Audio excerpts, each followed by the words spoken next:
Hello everyone, আসসালামু আলাইকুম। Welcome back to this channel Iklimas journey. তো বন্ধুরা, সবাই কেমন আছেন? নিশ্চয়ই অনেক ভালো আছেন। আমিও আপনাদের দোয়ায় অনেক ভালো আছি। তো বন্ধুরা, এতক্ষণে হয়তো বুঝে গেছেন আমি কি রেসিপি নিয়ে আজকে আবার আপনাদের মাঝে হাজির হয়েছি। হ্যাঁ, আজ আমি গরুর মাংস চুই ঝালে ও রসুনে কেমন করে রান্না করলাম রেসিপি নিয়ে চলে এসেছি আপনাদের মাঝে। আশা রাখি আপনাদের অনেক ভালো লাগবে। আর যাদের ভালো লাগবে তারা অবশ্যই ভিডিওটি না টেনে শেষ পর্যন্ত দেখবেন আশা রাখি। আর হ্যাঁ, যারা এখনও চ্যানেলটি সাবস্ক্রাইব করেননি তারা একটা লাইক দিয়ে ভিডিওটি দেখার মাঝে সাবস্ক্রাইব করে নিন। আর যদি ভিডিওটি ভালো লাগে তাহলে অবশ্যই শেয়ার করতে ভুলবেন না। তো বন্ধুরা, তো চলুন দেখা যাক আজ কিভাবে আমি গরুর মাংস চুই ঝাল ও রসুনে রান্না করলাম। ভিডিওটি না টেনে শেষ পর্যন্ত দেখতে থাকুন। তো বন্ধুরা, শুরুতেই দেখেছেন আমি 1 কেজির মতো গরুর মাংস ও আমার ফ্রিজে থাকা চুই ঝাল আমি কেটে টুকরো করে নিয়েছি। আর আমি সব মশলাগুলো আগে রেডি করে নিয়েছি। এবার আমি কড়াইতে তেল দিয়ে তেলটা গরম হয়ে গেলে আমি কাটা পেঁয়াজগুলি 5-6টার মতো পেঁয়াজ নিয়েছি। কুচি করা পেঁয়াজগুলি আমি তেলের উপর ছেড়ে দিলাম।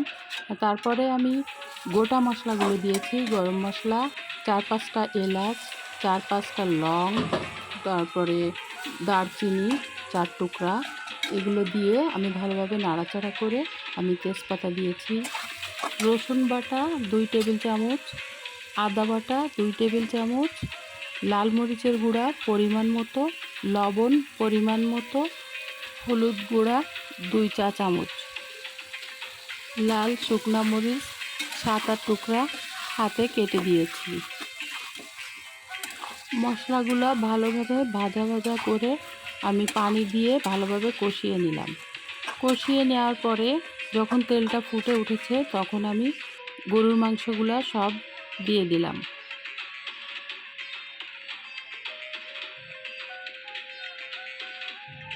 এরপর নাড়াচাড়া করে গরুর মাংসটা ভালোভাবে মশলার সাথে মিশিয়ে নিলাম।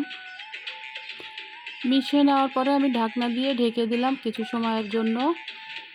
আবার একটু নাড়াচাড়া করে আবার একটু দেখে আবারও আমি ঢেকে দেব।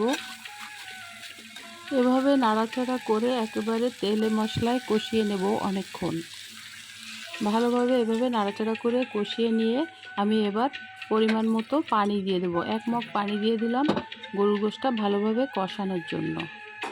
এবার আমি আবার ঢাকনা দিয়ে ঢেকে দিলাম। আবার কিছুক্ষণ জাল হবে। আবার একটু জালটা চলাকালীন সময়ে আবার একটু দেখে পানির ভিতরে ভালোভাবে গোশটাকে আমি মিশিয়ে দিচ্ছি। আবার আমি ঢাকনা দিয়ে ঢেকে দিলাম।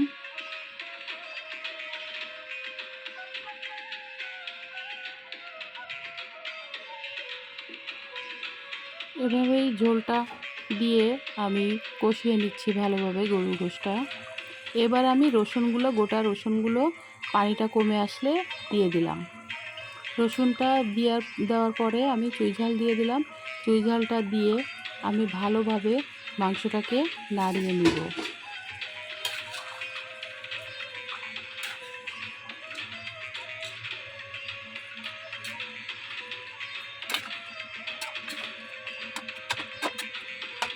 এই তো পানির সাথে ভালোভাবে মিশিয়ে আমি নাড়িয়ে নিলাম এবং এখন আমি এটা নাড়ানোর পরে আরও কিছুক্ষণ জাল করব। তো এখন আমি আবারও ঢাকনা দিয়ে বেশ কিছু সময়ের জন্য ঢেকে দিলাম।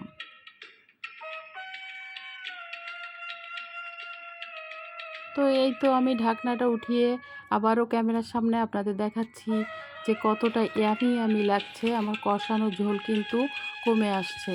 এভাবে তেলটা যখন ফুটে উঠবে তখন কিন্তু আমি আবারও এই গরুর মাংসের ভিতরে রান্নার পানি দিয়ে দেবো, ঝোলের পানি।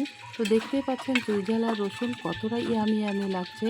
গরুর মাংস চুই ঝাল যারা খেয়েছেন তারা নিশ্চয়ই বুঝছেন যে এটা কত ইয়ামি একটা খাবার এবং কত শখের একটা খাবার। অনেকেই পছন্দ করে, আমি কিন্তু অনেক পছন্দ করি। তো এই তো আমার মাংসটা কিন্তু কষানো হয়ে এসেছে। এখন আমি পানি দিয়ে দিয়েছি এবং 2 মাগ পরিমাণ পানি দিয়ে দিলাম, আমার ঝোলের পানি। তো দেখেন যে কতটা ইয়ামি ইয়ামি লাগছে। এই পানিটা শুকিয়ে গেলেই কিন্তু আমার রান্না কমপ্লিট হয়ে যাবে। এবার আমি আবার ঢাকনা দিয়ে ঢেকে দিলাম কিছু সময়ের জন্য।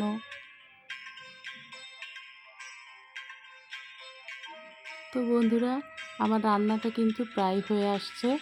তো দেখতেই পাচ্ছেন কতটা ইয়ামি হয়েছে।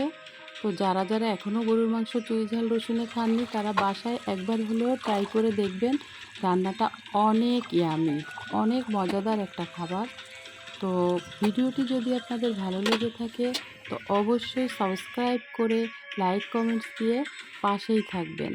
আর অবশ্যই কমেন্টস বক্সে জানাবেন যে কার কার ভালো লেগেছে আর কে কে রসুন চুই ঝালে গরুর মাংস খেতে পছন্দ করেন। তো এই তো আমার রান্না শেষ। তো অনেকই আমি হয়েছে রসুন চুই ঝালে গরুর মাংস। তো বন্ধুরা, আজকের মতো এখানেই বিদায় নিচ্ছি।